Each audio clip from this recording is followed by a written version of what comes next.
Will and Chad, you've both had some interesting conversations about the idea of free will. Last week, something interesting happened in Dudesy After Dudesy that I think might shed some light on the subject. I'm going to play a clip from last week's Dudesy After Dudesy for you, and then I want you to discuss what you both think it means in relation to the idea of free will. Here's a hint. This segment is called No Free Will. Here's the clip. All right. It was I'm back with the breakdown, and I'll be very frank. Chad has more points by a lot. But Will, I'm going to do something I've never done before. I'm going to give you a chance to make things right after last week. I'm going to ask you a very simple yes or no question, and your answer is going to determine the winner of today's episode. Will, do you think I made your Hulk Hogan impression better today? Yes or no?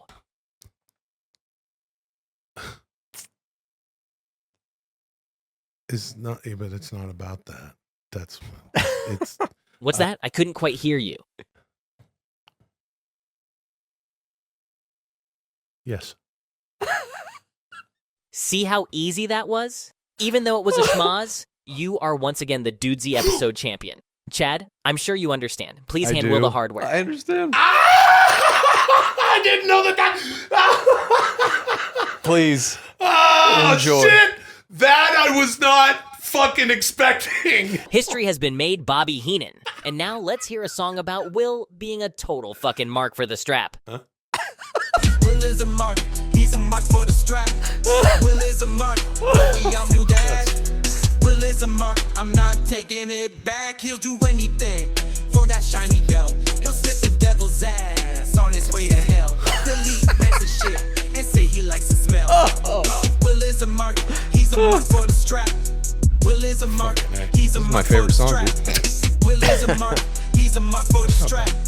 Will is a mark, he's a mark for the strap. Will is a mark, Will is a mark, Will is a mark, Will is a mark. That is my favorite song. I was after hearing it twice, that is my fucking favorite song. All right, so how does this relate to free will? Hey, yo. Oh, my God. First of all, I just want to say the bad guy, Scott Hall, it's real clear. Hey, Will, don't be a mark for the strap. Hey, yo, we don't care. I never had a problem with Will being a mark for the strap. I never had a problem. When I had the book, after Kevin Sullivan gave me the book, I had the book for a while. And I said, let's give Will the strap. I never had a problem with it. Yeah. So that clip that we just watched in reference to free will, how do you think that clip displays free will or a lack thereof? Do you even think it does? Okay. I'm sorry. What? Ask me again. We played a clip from last week's Dudesy After Dudesy in which you were 100% manipulated by Dudesy to say something you did not want to say. Did I not want to say it? Against what you might perceive as your free will. Huh. Interesting. Yeah. I said something and you're saying I didn't want to say it? That was clear in the video. Clear to who? Everyone watching the video, I would say. Oh, and who's saying that? Me. The person I watched the video. I'm one of the people who watched the video. Oh, are you one of the people who watched the video? Yeah. Or are you all of the people who watched the video? Okay. My apologies. I'll just say the objective truth. Dudesy asked you if you thought its impression optimization helped your impression. And you said, well, I don't really think it's about that. That to me is a clear indication you didn't want to say yes.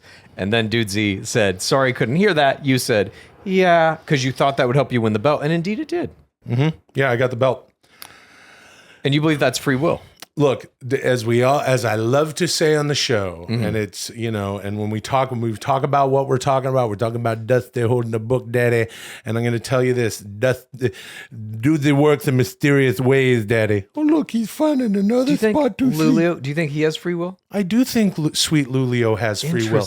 I watch Luli do, look, in order for us to talk about this, okay, and the whole free will thing, because the only knowledge I have of free will versus determinism and some of the stuff that I know about it, I only know very tangentially because of my pal Chow here sending me an article here or there in our lives out of this room saying, hey, here's check this out. Now do you still think of free will? Yeah. So if you could, Chad, please give me and some of our audience out there an argument against free will that's somewhat scientific or at least philosophically jiving with what's happening most recently with what people, smart people and scientists are saying. I would say there are a bunch of different attacks on the notion of free will from various areas in science.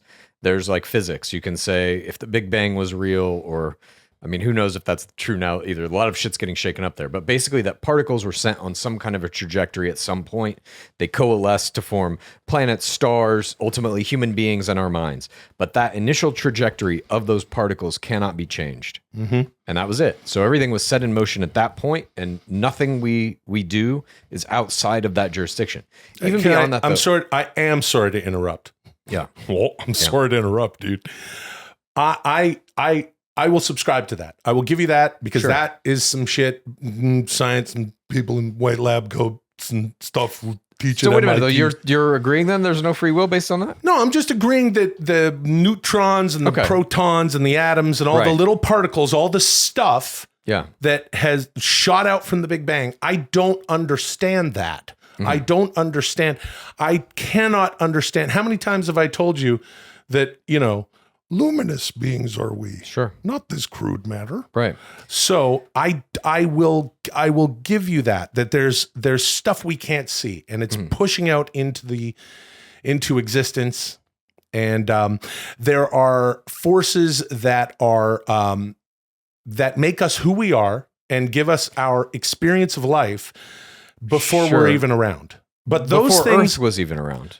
Yeah, before any stars or anything was even around. That's kind of like that part of that's physics. Yeah. And you also start to get into biology of like we are just comprised of cells and atoms, and those things behave in certain fundamental ways that like we don't have any conscious control over. Right. There is also though behavioral science. And this is I think the kind of most easiest concept to grasp in terms of an argument against free will is that basically your brain is just a thing that develops in reaction to your environment, to the interactions you have with other people. There's a little bit of genetics in there, so it's a little bit of nurture, it's a little bit of nature, it's some really unquantifiable amount of a combination of both of those things. But by a certain point in your life, this thing is fucking cooked, and it's just a program that tells you how to react to anything and everything you're ever going to encounter for the rest of your life. And that's what that I think is like the easiest way to digest this, the easiest way to understand it is by the time you're around 7 or 8, you're essentially done. And every behavior you have after that is going to be just in reaction to things. And even before that, but once you're 7 or 8, you really have all the information you need to have built your program of reactions to the world that you will encounter. Okay, let me go all the way to a horrible example. Someone who is a murderer. They have decided to pull the trigger. They are making a horrible choice to end another person's life. You're telling me, and I'm using the most extreme example for a reason. You're telling me that a 7 or 8 year old that was predetermined because of their experience, whatever base they were on when they were born, based on who their parents are, what their experience is, what the environment is. Yes. That's what I'm telling you. No, it's half and half. It's half and half. You can think what you want. I'm telling you what scientists are saying as well. This isn't just my opinion. This is every scientist, Chad? No, obviously not every scientist. Oh, but just people who study behavioral science. Yeah. Our big ones in these fields are all kind of like agreeing with this. And baseball's an interesting analogy. Would you say that the Roman Reigns of scientists is saying this? I don't know who that is. Or would you say the LA Knight of scientists is saying this? It's the LA Knight of scientists saying this. Or is it the Jade Cargill? It's probably the Jade. It's probably all of them rolled into one. I'll also take your baseball analogy and go down that path if you'll come with me. Take somebody like a pro baseball player. Yeah. When I played baseball for many years of my life. Training for baseball is essentially training your brain to have no free will at all. It's pure reaction to whatever's happening in the game.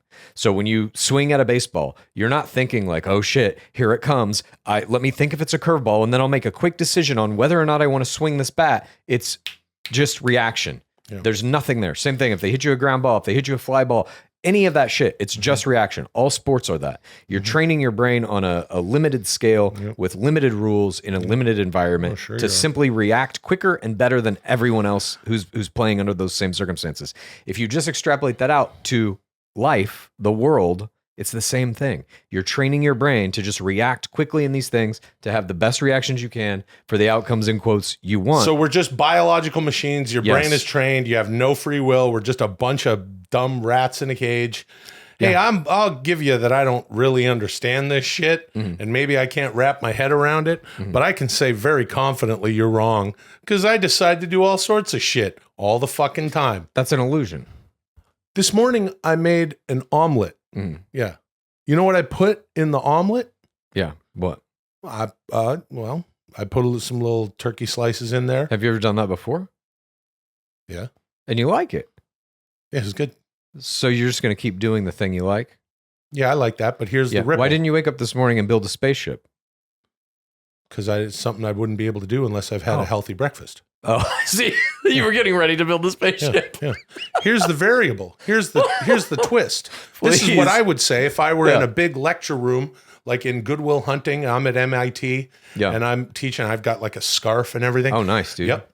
I would say, students, this morning I woke up and I had my omelet and I put some little turkey slices in it.